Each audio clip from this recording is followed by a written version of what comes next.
Hi friends, நம்ம இன்றைக்கி பார்க்க போகிற லெசன் வந்து Indian constitution polity 10th standard பாலிட்டிலேருந்து பார்க்க போகிறோம். அதுக்கப்புறம் கான்ஸ்டியூஷன் வந்து fundamental law of the country, fundamental principle which government of the country is base, distribution of powers between various organs of government between centre and ஸ்டேட்ஸ்க்கு இடையில உள்ள power எப்படி distribute ஆகிருக்குன்னு பார்க்குறோம்.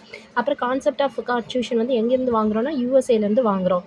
அதில் கான்ஸ்டியூஷன் அசம்பிளி வந்து கேபினெட் மிஷன்லேருந்து வாங்குகிறோம். எப்போ 1946 அந்த பிளான் படி கேபினெட் மிஷன் வந்து ஃபார்ம் பண்ணி கொடுத்துருக்காங்க நமக்கு. 389 மெம்பர்ஸ் இருக்காங்க நம்மளோட அசம்பிளியில். அதில் ப்ரொவிஷன்ஸில் வந்து பார்த்திங்கன்னா 292, ஸ்டேட்டில் வந்து 93, அப்புறம் சீஃப் கமிஷனர் ப்ராவின்ஷியலில் பார்த்தா 3, அப்புறம் பால்கானிஸ்தானில் 1. இந்த அசம்பிளி எப்போ ஃபஸ்ட்டு மீட்டிங்கை கண்டக்ட் பண்ணாங்கன்னா December 9, 1946. December 9, 1946 கண்டக்ட் பண்ணாங்க. அடுத்து டாக்டர் சச்சினந்தா சின்ஹா வந்து ஓல்டஸ்ட் மெம்பர் அல்லது temporary president of the Indian constitution. அப்புறம் டாக்டர் ராஜேந்திர பிரசாத் வந்து elected as the president of the assembly. அடுத்து H C Mukherjee Krishnamachari as vice president. H C முகர்ஜியும் கிருஷ்ணமாச்சாரியும் யாராக இருப்பாங்க? Vice president. அசம்பிளியில் வந்து எத்தனை நாள் நடக்கும்னா 11 months 166 days நடக்கும். 11 months 160 days. இது கொஞ்சம் தப்பாக இருக்குது. 11 months 166 days. ஓகே. அடுத்தது மொத்த அமெண்ட்மெண்ட் வந்து பார்த்திங்கன்னா 2473 அமெண்ட்மெண்ட்ஸ் இருக்கும். இந்த இந்தியன் கான்ஸ்டியூஷன் வந்து டிராஃப்ட் பண்ணியிருக்காங்க. டிராஃப்ட் பண்ணது யாருன்னா doctor Ambedkar. Drafting committee chairman யாருன்னா doctor Ambedkar, father of Indian constitution. Draft வந்து அடாப்ட் பண்ணது பார்த்திங்கன்னா November 26, 1949. ப்ரீமியபிளில் வந்து 22 இருக்குது. பார்ட் வந்து 395 ஆர்டிகல்ஸ் இருக்குது. அப்புறம் 8 ஷெடியூல் இருக்குது. டிராஃப்டிங் கமிட்டி வந்து நம்ம நடைமுறைக்கு வந்த ஆண்டு பார்த்திங்கன்னா 26 Jan 1950. பிரேம் பிகாரி நரேன் ரைசாத்தா அவர் தான் calligrapher of Indian constitution. Lengthiest written constitution borrowed among various அதுக்கப்புறம் countries. Establish federal system of government, not only centre but also state. India secular ஸ்டேட்டுன்னு சொல்கிறாங்க. Provide president judiciary. Introduce universal adult franchise வந்து எப்போ introduce பண்ணுறாங்க? 18 years. அப்புறம் introduce single citizenship.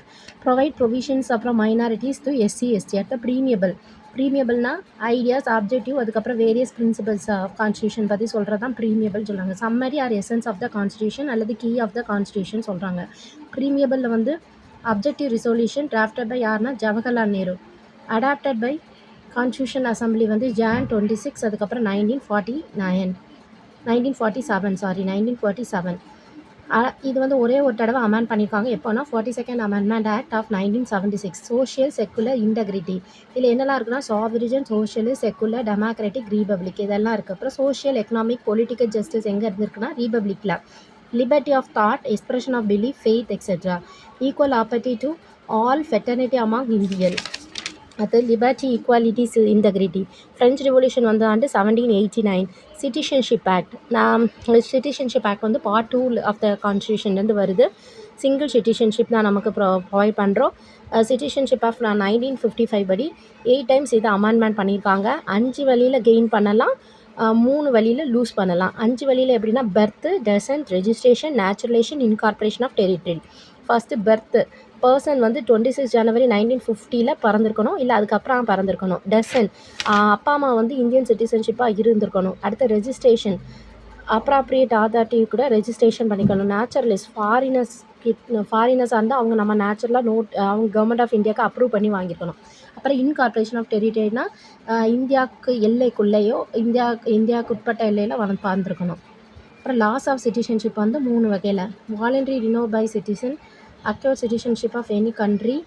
Central citizenship வந்து act வந்து எப்போ கொண்டு வந்திருக்காங்கன்னா சென்ட்ரல் கவர்மெண்ட் சிட்டிசன்ஷிப் ஆக்ட் வந்து ஏதாவது தப்பு பண்ணி அந்த மாதிரி பண்ணி வாங்கியிருந்தாங்கன்னா லாஸ் பண்ணிடுவோம் அப்படின்னு சொல்லியிருக்காங்க. அடுத்த ஃபண்டமெண்டல் ரைட்ஸ் வந்து ஆர்டிகல் 12 to 35 தான் fundamental rights. Magna Carta of Indian constitution 7 fundamental rights இருக்குது. இப்போ 6 ஃபண்டமெண்டல் ரைட்ஸாக இருக்குது. சொத்துரிமை அந்த ஃபண்டமெண்டல் ரைட்ஸை நம்ம இழந்துட்டோம். மேக்னா கார்ட்டா ஆஃப் இந்தியன் கான்ஸ்டியூஷன் கொண்டு வந்த ஆண்டு யார் கொண்டு வந்தான்னா King John of England in 1215 under pressure from barons. அடுத்தது நம்ம ஆர்டிக்கல் பார்ப்போம் கொஞ்சம் நேரம் கழித்து. அடுத்த வீடியோவில் நம்ம ஆர்டிக்கல் பார்க்கலாம்.